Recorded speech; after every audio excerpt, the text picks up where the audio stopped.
Hello guys, नमस्ते and जोले welcome back to my new blog. म चाहिँ 2 हप्ताको ग्याप पछि फेरि आज ब्लगमा कन्टिन्यू गर्न गइरहेको छु। यसमा चाहिँ त्यस्तै अब पानी पर्ने अनि त्यस्तै मौसम पनि त्यति क्लियर नहुने, त्यो भएर चाहिँ मैले ग्याप गरेको थिएँ। अनि अहिले चाहिँ म फाइनली किल्स 43 भन्ने ठाउँमा चाहिँ आइपुगेको छु। यसको गाइस म तपाईँहरूलाई यहाँको दृश्यहरू देखाउने नै छु। यहाँनिरको चाहिँ गेट पोइन्ट चाहिँ यहाँनिर छ होइन। म चाहिँ अहिले यहाँनिर छु। मैले यहाँबाट चाहिँ भ्लग स्टार्ट गरिरहेको छु। यहाँबाट चाहिँ मान्छेहरू पैदल यात्रा गर्नको लागि सिडी बनाएको छ।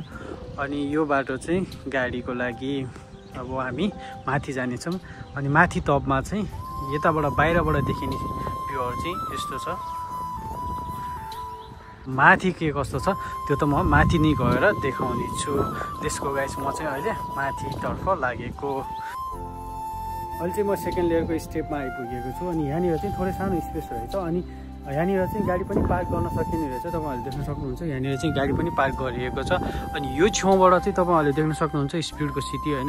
सायद तपाईँहरूले अझै जुम गऱ्यो भने राम्रोसँग देख्न सक्नुहुन्छ। म जुम गर्नेछु। यो चाहिँ सिटी हो। यहाँ माथि चाहिँ तपाईँको 3rd लेयर हो। अनि यहाँनिर देख्न सक्नुहुन्छ म यो माथि जाँदैछु। अनि यहाँ माथि के कस्तो छ त्यो त तपाईँहरूलाई देखाउने नै छु। अहिले चाहिँ म गेटनिर आइपुगेको छु। यहाँनिर चाहिँ गेट रहेछ, इन्ट्री गेट। अब यहाँनिर गेटमा अब टिकट काउन्टर पनि छ अहिले। अनि लेस चाहिँ अब कति रहेछ होइन, एकजनाको टिकट फी चाहिँ त्यो अब बुझ्नेछौँ हामी। हेलो भाइ, how much 1 person? Yeah, 1 year.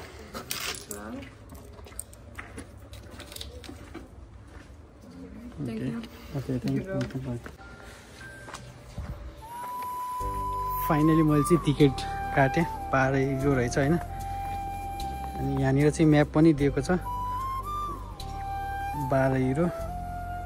अनि यो चाहिँ म्याप रहेछ होइन। यहाँनिर के छ भन्ने कुरा चाहिँ हामी मासतिर राख्नेछौँ। यहाँबाट चाहिँ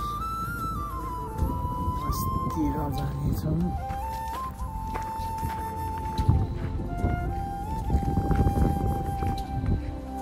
कस्तो हावा चलिरहेको छ अहिले चाहिँ। हावा चलेर चाहिँ हावाले साउन्ड दिइरहेको छैन होला।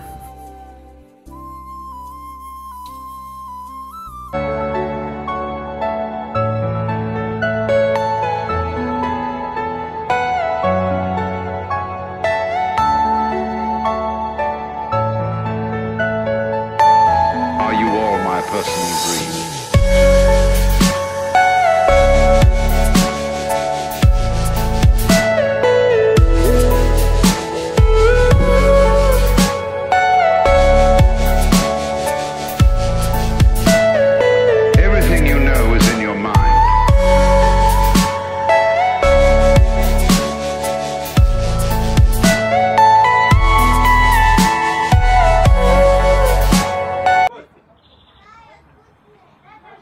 ल्याङ्ग्वेज चाहिँ नआएपछि त्यही समस्या है। ल्याङ्ग्वेज आएको भए त अब जोस् यो रहेछ है भन्ने पढेर भए पनि बुझिन्थ्यो। त्यो पनि छैन। अब ल्याङ्ग्वेजै आउँदैन यहाँको। स्कुल त गएको थियो, तर स्कुल गएको अब त्यस्तो बुढेसकालमा अब स्कुलमा त्यो ल्याङ्ग्वेजको लागि खासै इन्ट्रेस्टै नहुने झ्याउला। त्यो भएर स्कुल जान पनि छोडिदियो। नत्र यहाँको ल्याङ्ग्वेज पढ्या भए त केही न केही त हुन्थ्यो होला।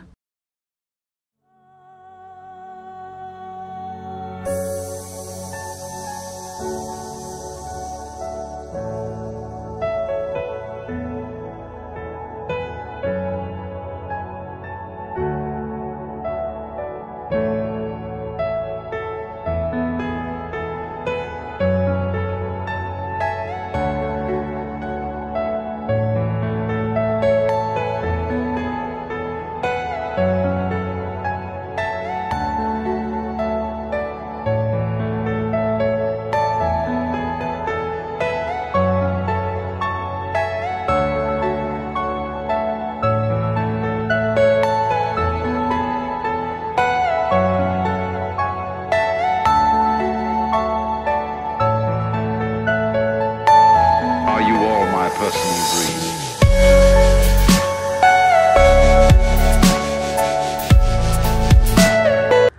ओहो, यो त पुरानो जमानाको टोप रहेछ।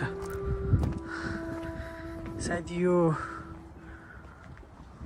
वर्ल्ड वारतिर क्रोएसियामा पनि अब भएको थियो अरे कुन देशसँग चाहिँ त्यस्तो वार। मैले हिस्ट्री चाहिँ खोज्नुपर्छ होइन, त्यतिखेर चाहिँ युज गरेको हुनसक्छ यो चाहिँ। तिर त ढुङ्गाहरू मात्रै छ त नि। यतातिर चाहिँ यस्तो छ।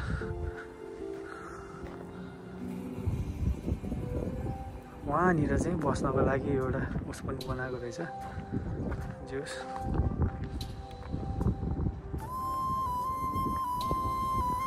यहाँबाट देखिन्छ यस्तो दृश्य।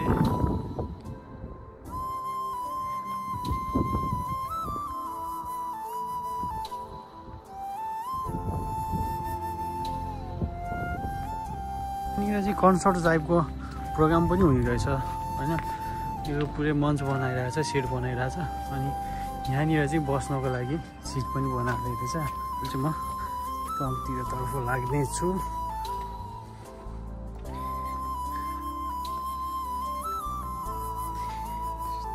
यहाँनिरको दृश्य चाहिँ तल झरेर फेरि माथि चढ्नु पर्ने रहेछ।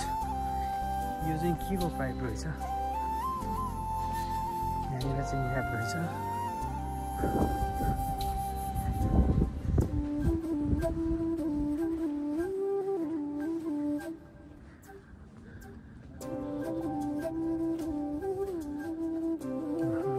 यहाँनिर चाहिँ पुरै आर्मीहरूले युज गर्ने पुरानो जमानामा युज गर्ने सो रहेछ। म्युजियम नै हो। के राखेछ?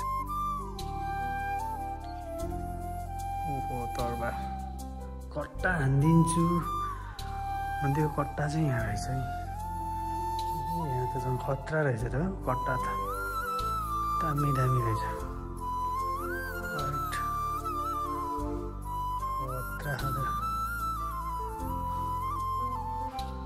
यहाँ पनि राखेको रहेछ। यहाँनिर रहेछ।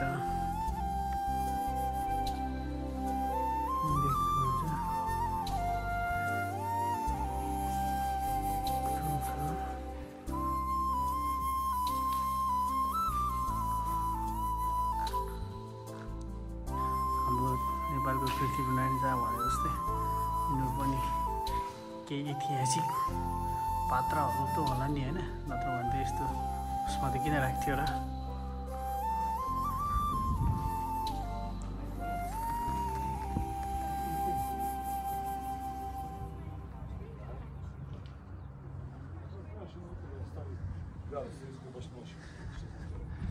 यहाँनिर चाहिँ टनेल बनाएर रहेछ। त्यो पानी बसेर छ पुरै।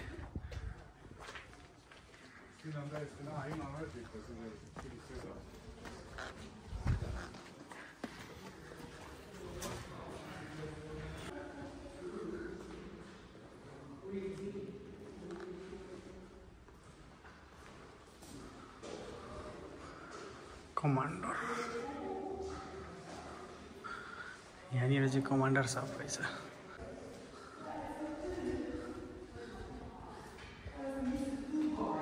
खासै केही चाहिँ देखिन त्यस्तो। यहाँनिर चाहिँ हेर्नुपर्ने जस्तो